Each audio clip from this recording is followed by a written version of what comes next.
All right, let's jump right in. We're talking about something that sounds like it's straight out of a movie, a country putting its most valuable assets up for sale. I mean, seriously, is that even possible? Is an entire country for sale? Well, that's pretty much the question on the table. We are talking about a move so huge it could completely change the future for over 240 million people. And look, this isn't just some rumor floating around. That's a direct quote, a reaction to the Prime Minister of Pakistan himself making the announcement. The government is getting ready to sell off its state-owned companies on a massive scale. So what on earth is really going on here? Okay, so here's the deal in a nutshell. Pakistan has basically decided to privatize almost every single company the government owns. We're talking everything from the national airline to ports to power companies. It's all on the auction block. So you gotta ask, why the sudden fire sale? What could possibly push a country to do something this drastic? Well, the short answer is a massive economic crisis. Pakistan is really on the edge, and they need a financial lifeline, like yesterday. The country is staring down what's called a severe balance of payments crisis. In plain English, that means they're running out of foreign cash to pay for essential imports and to pay back their existing loans. Now, they could have gone to other lenders, like China, but, after seeing what happened in Sri Lanka with the Hambantota port basically being handed over, they decided to go with the IMF instead, hoping to avoid a similar fate. But here's the thing about a bailout from the IMF. It never comes for free. It always comes with some very strict conditions. First up, Pakistan has to get rid of government subsidies on things like fuel. Second, they've got to raise taxes, a lot.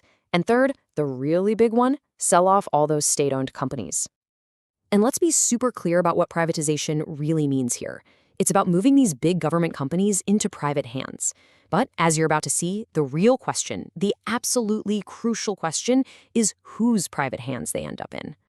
Now, this is where the story gets really, really interesting. Because, believe it or not, a crisis just like this one, forcing a huge country to make a radical choice, well, we've seen this movie before, in the same neighborhood. So has this happened before? Oh yeah, a resounding yes. We just need to hop in a time machine, go back to 1991, and take a look right next door at India. You see, back in 1991, India was in almost the exact same boat. Foreign currency reserves, almost gone. To get that emergency loan from the IMF, they had to physically fly their own gold reserves out of the country as a guarantee. It was seen as a national embarrassment, but it was also the shock the system needed. So, facing those tough IMF conditions, India launched its now famous LPG reforms. That's liberalization, privatization, and globalization. It completely opened up the economy, and wow, the results were incredible. It kicked off a massive software boom in the 90s and really put India on the map as a tech giant, especially during the whole Y2K scare. So you see the setup, right? Pakistan in 2024, India in 1991. They face the same basic problem, they went to the same lender for help, but the paths they've chosen to fix it are, well, night and day. And this right here is the critical difference. India went with a model called disinvestment. It sold shares in its government companies, mostly to other Indian companies and its own citizens. So ownership stayed inside the country.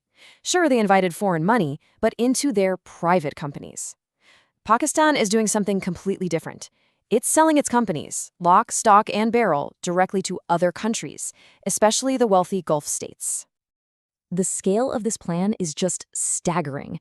They're calling it the Privatization Program 2024-29, and it includes 88 different state-owned companies.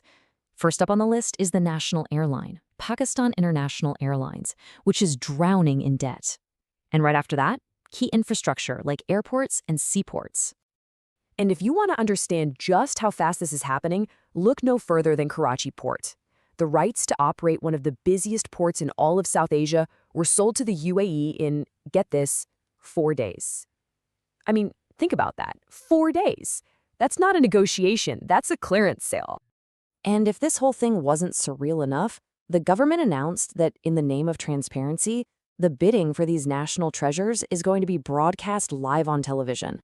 So yeah, the whole world can literally tune in and watch as foreign countries bid on pieces of Pakistan's economy. So, they have a plan. A pretty dramatic one. But the biggest question of all is can they actually pull this off? Because the plan is already hitting some major speed bumps at home. Remember that very first condition from the IMF? End subsidies? Well, the moment the government even tried to start cutting them, massive protests exploded across the country, especially in Pakistan-occupied Kashmir, where people really depend on those subsidies. The protests got so bad so fast that the government had to totally backtrack.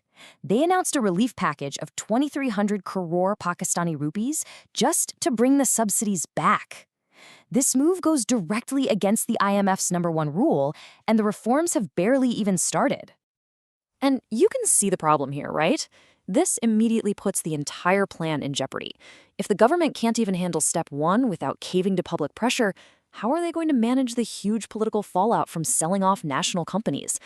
Reportedly, even the IMF is starting to get skeptical that Pakistan has the stability to see this through. So, that's where we are. India's desperate moment in 1991, as tough as it was, sparked reforms that led to decades of incredible growth. Now, Pakistan is at its own crossroads, facing a similar crisis but choosing a very different path.